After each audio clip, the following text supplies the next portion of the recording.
Salut à toi l'athlète, bienvenue dans cette nouvelle vidéo. Alors aujourd'hui on va parler de mon sommeil, surtout à l'approche des championnats de France et des compétitions à venir. J'aimerais justement te faire un petit focus là-dessus et on attaque tout de suite. Pourquoi je fais cette vidéo? Parce que j'avais auparavant un sommeil parfait. Ce que j'appelle le sommeil parfait, c'est la capacité de se lever sans réveil, ok? Et aussi la capacité de s'endormir sans aucun problème. Et avec une rapidité mais hallucinante, ok? Et ça pouvait être très tôt, très tard, peu importe. Ça pouvait être 23h, 21h, je pouvais dormir quoi, à cette heure-là. Et là, eh bien inconsciemment, vu que je maîtrisais ça, je me suis dit bon, c'est pas grave si je dors plus tard, c'est pas grave, jusqu'à ce que ça devienne une habitude de dormir tard. Tard pour moi c'est minuit, hein. Minuit c'est très tard, hein. Voilà quoi, faut pas la peine d'essayer de chercher à 2h du matin, non. Dès minuit c'est tard, c'est quelque chose de tard, faut comprendre que c'est tard. Et ça m'a rattrapé jusqu'au jour où j'arrivais plus à dormir à 21h en fait, voilà. Donc à partir de là, j'ai essayé de rattraper et ça a été vraiment très très dur. Et c'est là que j'ai remarqué justement cette importance de dormir non seulement dans les tranches horaires entre 20h et 22h. Tu vois, toujours dormir, essayer de dormir ces tranches horaires-là.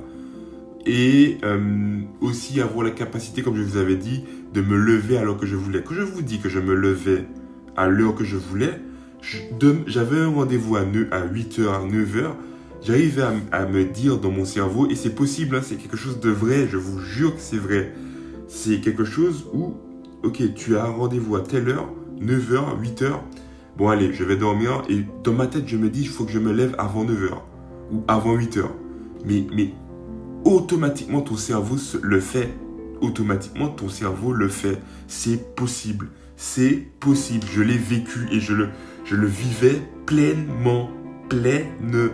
C'était incroyable. Alors bien évidemment, ça se prépare, c'est comme tout, hein. Si tu veux aller faire un marathon, il faut le préparer, il faut un minimum d'entraînement, il faut un minimum de repas sains, il faut un minimum d'habitude, ok, pour réussir à faire ou même tenir le marathon. De la même manière, bon, donc si tu veux arriver à te lever sans réveil, il faut un minimum d'habitude. Quelqu'un qui a l'habitude de se lever tous les jours à 6h pour aller au travail, bah t'inquiète pas que même dans les week-ends, il n'aura pas besoin de réveil, il se réveillera à 6h. Ok, ça c'est parce que justement, tu as habitué ton corps à le faire. Ben pourquoi tu peux pas habituer ton corps à se lever à l'heure qu'il veut? Mais pour ça, il faut justement ne pas avoir besoin de dormir. Moi, quand je me lève de mon lit, c'est que j'en ai plus du tout envie. Je peux pas. C'est comme si t'as trop mangé, là c'est bon, tu vois. C'est exactement la même chose avec le sommeil. Là c'est bon, j'ai assez dormi. Donc c'est à ça qu'il faut arriver, vraiment à ça qu'il faut arriver pour arriver à se lever à l'heure que tu veux. C'est une évidence. Tu veux me lever à telle heure, ok, ben il faut que potentiellement, je sais que je dors 9h, ben potentiellement je vais dormir plus tôt, voilà, pour que j'ai mes 9 heures de sommeil. Et que justement, en ayant ces 9 heures de sommeil, ben, automatiquement, ben voilà, je peux me lever à l'heure. Je sais pas, genre, c'est simple hein, pourtant, mais personne ne le fait. Et quand je dis justement aussi que minuit c'est trop tard, pour moi, minuit c'est la limite de, ok, là t'as perdu ton sommeil, quoi. Enfin, voilà, avant minuit, tu peux te dire que voilà, t'as un peu de sommeil réparateur, ce qui est le plus gros pour moi, hein, parce que c'est dans mon sport, surtout dans le sport, un sommeil réparateur, c'est plus qu'essentiel. Donc c'est pour ça qu'après minuit, c'est bon, tu laisses tomber. Tais-toi, tu parles même pas, t'as pas droit à la parole. Donc pour cela, on va se baser sur les données qu'on a pu récolter grâce à ma fameuse montre que tout le monde connaît et que j'explique plus. Si tu veux, je te mettrai la vidéo juste ici. Pas maintenant, mais ça arrivera dans la vidéo. Et on commence tout de suite sur les données qui sont récoltées grâce à ce téléphone-là. Let's go. Dans 3, 2, 1, vous voyez l'écran. Dans 3, 2, 1.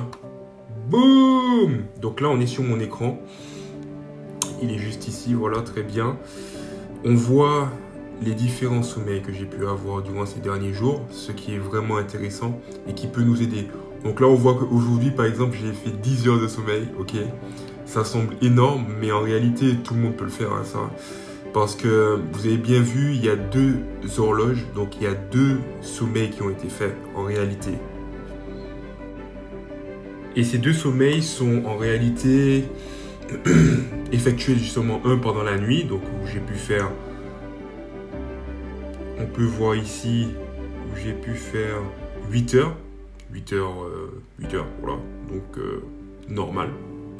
Et un autre qui a été fait plus vers la fin d'après-midi, entre 17h et 18h30, et où j'ai fait 1h17, et j'ai fait 57 minutes réellement. Voilà, on peut voir les détails juste ici, là, 1h17, 17h13 à 18h30, et pour l'autre sommeil, c'est 8h54, de 23h49 à 8h43, précisément. Voilà. C'est relativement intéressant parce que ça permettra de savoir quel sommeil me convient le mieux. Si aussi. Donc voilà, là on a eu sur ce graphe toutes les informations qu'il fallait. Donc bien évidemment, il y a le agité, le léger, le sans mouvement, etc. C'est très intéressant. On pourra optimiser justement en fonction pour savoir lequel qui me correspond le mieux. J'ai essayé justement cette semaine de le garder assez régulièrement, ce qui me permet de voir tous les 7 jours que j'ai pu dormir 9h47 en moyenne, avec une heure de coucher à 23h41 et un réveil à 8h. Ce que j'aimerais, c'est dormir encore plus tôt, vers 22h. Il est déjà 22h, la preuve. Mais c'est assez complexe parce que le plus souvent, là où vient la motivation et tout, c'est souvent le soir. Parce que le soir, tout le monde est disponible. Donc, c'est plus facile aussi. Et le fait aussi que je dorme dans la fin d'après-midi. Donc, ça aussi, ça casse un peu le sommeil du soir. Donc, c'est juste ce que je voulais te montrer et te partager. J'espère que toi aussi, tu prends le sommeil au sérieux parce que c'est vraiment un élément essentiel, notamment pour les athlètes, encore 2 fois plus pour les athlètes, mais même toi dans la vie de tous les jours, c'est quelque chose qui est très important pour ton mental, pour ta santé, pour tout en fait, pour ton équilibre de vie. Il est essentiel d'avoir un excellent sommeil. Si tu te sens fatigué, s'il te plaît, prends le temps de dormir, prends le temps de te poser 2-3 minutes, ne serait-ce que 2-3 minutes, et faire une pause et dormir, genre, il faut. Il y a beaucoup trop de personnes qui sont fatiguées et en fait, quand il faut justement faire l'effort d'aller dormir tôt ou de faire ce qu'il faut pour ne plus être fatigué, ça devient compliqué, tu vois. Donc je sais que toi aussi tu regardes ces vidéos, tu as sûrement eu ce problème parce que tout le monde l'a en fait, même moi je l'ai. Donc et n'oublie pas de t'abonner. Hein? Parce que si tu as aimé cette vidéo et que tu en veux d'autres similaires ou dans le domaine du sport, eh bien il suffit juste que tu t'abonnes. C'est le bouton rouge tout en bas. Allez, à très vite pour une nouvelle vidéo.